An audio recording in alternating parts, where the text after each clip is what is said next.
in this moment because of the product we put on the floor, so we need to be able to continue to do that. And I know everybody's working really hard. There's a meeting tomorrow that's super important, and I truly do believe we're going to get something done here in the next couple weeks. But like you said, I mean, there's a lot of boxes that we still need to check. We've added two new teams. I mean, there's going to be more players than ever, and then we have to get into free agency, then have a normal draft as well. So there's a lot of things left to do, but I really do feel confident that both. Pay attention to what just happened there. Caitlin Clark just went on national television and told everyone, music, the WNBA is going to get a deal done. Not I hope we get a deal, not we're working on it. She said she feels confident both sides are reaching an agreement in the next couple weeks. And if you think that's just another player being optimistic, you're missing why this matters so much right now. Because, by the way, there are some players who what they're saying means more when it comes to CBA negotiations than others. Absolutely. Stewie, Nneka, like Stewie, Nneka, Fee, what they say means more than what Caitlin Clark says. Duh. And by the Because here's the reality that most people don't understand about CBA negotiations.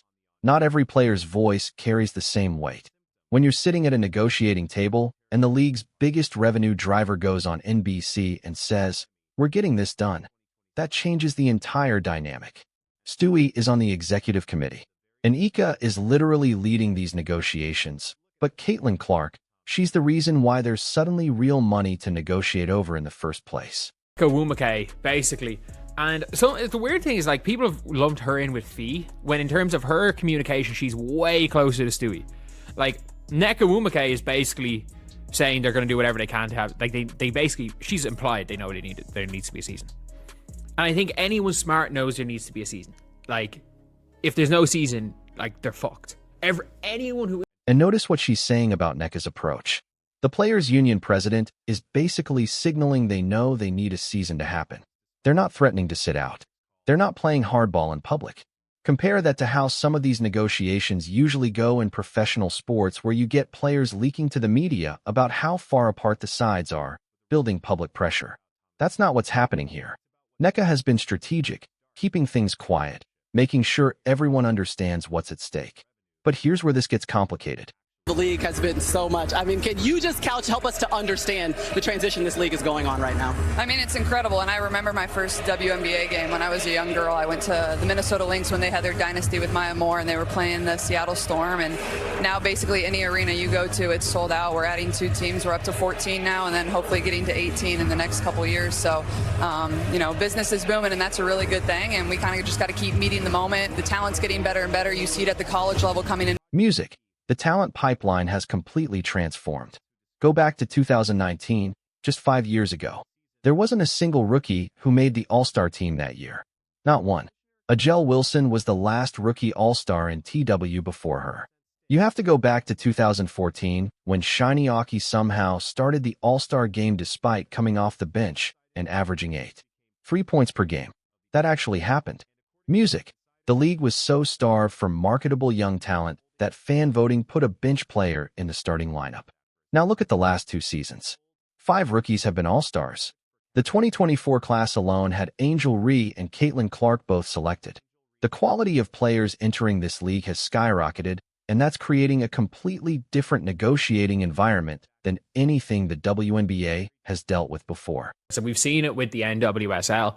Like, the NWSL nearly lost their biggest player because of what has happened right now. Because let's be real, like, I wonder what would happen to the WNBA if hypothetically Project B offered Caitlin Clark 15 million to not play in the WNBA, which is basically the Trinity Rodman situation. Their max salary was 350k, but they're paying Trinity Rodman 2 million because she was offered 2 million to go play in Europe. So I wonder. And this is where the Trinity Rodman comparison becomes crucial. The NWSL was about to lose their biggest star because she got a $2 million offer to play in Europe. Their max salary at the time was $350,000. So what did they do? They tore up their entire salary cap structure. Throughout the CBA restrictions, made a special exception just to keep her. It didn't change anything for the other players in that league. It was purely about preventing one person from leaving. So, the question everyone should be asking is, what happens if someone offers Caitlin Clark $15 million to skip a WNBA season? What if it's a 3-on-3 league or an overseas opportunity or some new venture that wants her as the centerpiece? Does the WNBA have a Trinity Rodman contingency plan? A job on. They have hitched their wagon to the people that support women's sports for the sake of it. Not people that are legitimate fans of sports, that see the product that's going on in the WNBA, in college basketball, whether it being unrivaled in any other sport, and became actually interested in it. Like we saw an uptake with like the Lionesses in England, English women's football. Even you see it like the Barcelona women's team when they're selling out El Clasico. Because here's what's really happening with these unrivaled players.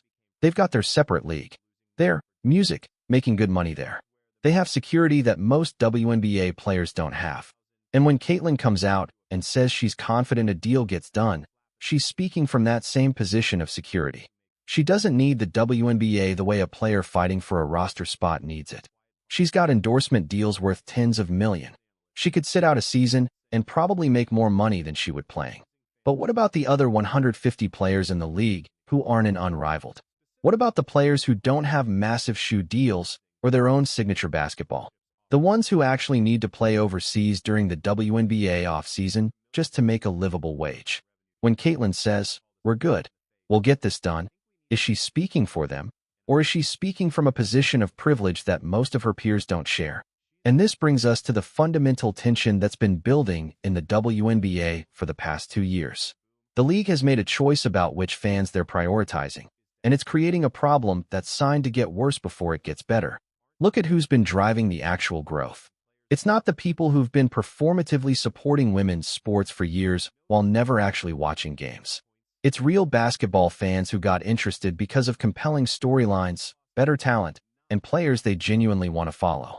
These are people who stay up until midnight Eastern when their team is on a West Coast road trip. They're the ones bringing their kids to games on Friday nights, buying jerseys, arguing about rotations and defensive schemes. But the WNBA keeps catering to a different audience entirely. The fans who tweet about respecting women's sports but can't name 5 players outside of the All-Star starters. The ones who show up for one unrivaled game and act like they've been supporting the league for decades. They're loud on social media, but they're not the ones filling arenas for Tuesday night games in June when the team is 4 games under 500. This matters for CBA negotiations because the league needs to understand where their actual revenue is coming from. If you're building your business model around casual fans who only show up for marquee change-ups, you're going to struggle to justify the kind of salary increases players are asking for. But if you're cultivating the kind of dedicated fan base that the NBA has, where people have league pass subscriptions and watch every game their team plays, then music. Suddenly you've got sustainable revenue growth that supports real investment in player salaries. The college game figured this out. They're attracting genuine sports fans who get invested in the drama, the competition, the season-long narratives. Those fans are transitioning to the WNBA because players like Caitlin Clark are giving them a reason to care. But once they get here, the league seems more interested in appeasing the old guard of supporters rather than embracing this new, larger, more engaged audience. And that disconnect, music, is going to affect everything that happens in these negotiations.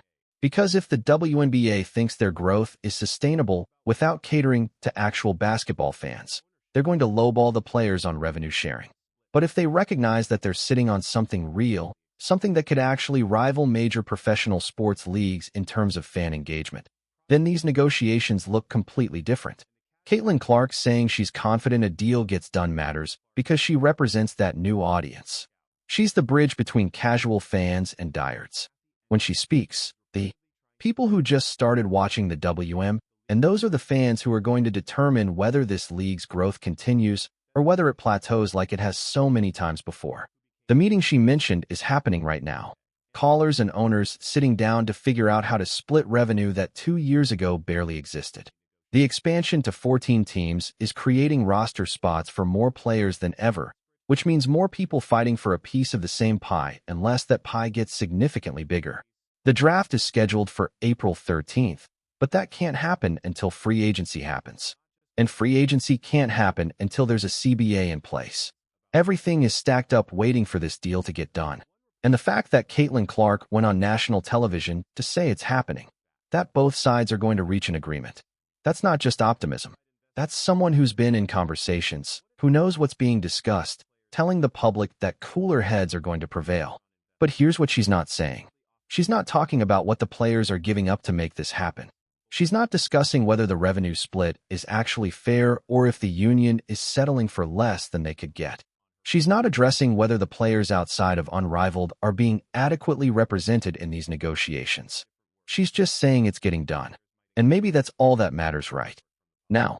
Maybe preventing a work stoppage, ensuring there's a 2025 season, keeping the momentum going is more important than holding out for the perfect deal.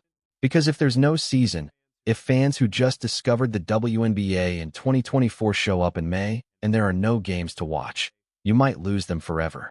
That's the calculation happening behind closed doors.